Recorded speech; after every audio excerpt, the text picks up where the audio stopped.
Hi guys, today we're going to be showing you how to make raw meat biryani. This also comes under the name of Hyderabadi biryani and can be used making chicken, beef, lamb, goat, or any meat of your preference. For this recipe, we're going to need 2 large onions, which we're going to peel and then thinly slice. We're going to fry the onions in plenty of oil, and we're going to fry them until they're a nice dark golden brown color. While the onions are frying, we're going to start on our rice. So here we have 4 cups of rice and 5 cups of water. And for every 2 cups of rice, we add 1 teaspoon of salt. So we have a total of 2 teaspoons of salt here. As you can see, our onions are now done, and they're a nice dark golden brown color. And we're going to take them out and spread them evenly on a tray. We are also going to need some fresh coriander, fresh mint, a green papaya or pawpaw, and a whole lemon. The pawpaw is generally used to tenderize the meat, and in countries like Australia or New Zealand, you don't need to tenderize the chicken because it's already very soft, whereas in Pakistan and India, you would need to use this. But if we were to make this biryani with beef or lamb or goat, then we would be needing this pawpaw or any sort of meat tenderizer. So we also have some chicken, which is almost 2 kilos, which is skinned and cut. We're also going to need 1 whole garlic and 2.5 inches of ginger, which we're going to peel and slice. Then we're going to start slicing the pawpaw, and we're also going to squeeze the juice of half a lemon, and then add 2 tablespoons of yogurt. Then we are going to blend it and then pour that over the chicken.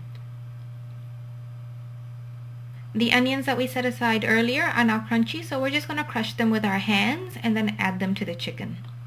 We're going to need 2 teaspoons of cumin seed, 2 teaspoons of red chili powder, 2 black cardamoms, half a nutmeg, 1/4 of a piece of mace, 1 inch of cinnamon, and 8 to 9 cloves. 1.5 teaspoon of black pepper, 12 green cardamoms, 2 bay leaves, and 6 to 7 seeds of tamarind. Salt, we're going to need 1.5 teaspoon, 2 teaspoons of chili flakes, and 2 teaspoons of coriander powder. We're going to add all these spices to the chicken, about 1/2 to 3/4 of a cup of yogurt. Now we're going to mix the spices in with the chicken. While the chicken is marinating, and we're going to let that sit for 3 to 4 hours, but if you have meat, red meat, then you can let that marinate overnight. The herbs we're going to use are mint, coriander, and green chili, and we're going to thinly slice those. So as you can see, the coriander, the chili has been sliced, and so has the mint. We're going to need a pinch of saffron and 1 teaspoon of Kura water. Now that our chicken's been marinating for a good 3 to 4 hours, we're now going to start the cooking process. So we're lining our wok up, which is non-stick, with oil. Although we know it's not going to stick to the bottom without the oil, we're just trying to be on the safe side today because it's the first time we're making it. We're going to spread the chicken evenly in the wok. And the heat we're going to use is 6. The highest on this wok is 15, so we've kept it quite low. We're going to garnish the green herbs on top, which is the chili, coriander, and the mint. And then we're going to layer the rice on top. And then we're going to use a remainder of the oil from the onions that we fried earlier and just pour that on top. We're going to garnish with a little bit of lemon on top, and then pour the Kura water and saffron on top as well.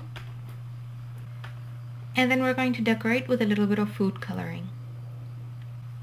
We're going to cook this for about half an hour. And it's important that you don't mix the biryani before it's cooked. The cooking aspect of this dish is the trickiest because we've used a wok, and this is going to ensure that the chicken doesn't burn underneath because the heat's going to turn on and off. If we were to have the heat too low, then the chicken would release all the water and the dish would become soggy. So we need it at a high enough heat that it's cooking, but a low enough heat that it's not burning, and I think a wok is the best option. If you don't have a wok and you want to make this on a cooktop, then you can do that as well, but make sure that you use a big burner, so a wide set flame. You can use a pan with a thick base or a non-stick pot, that would be ideal.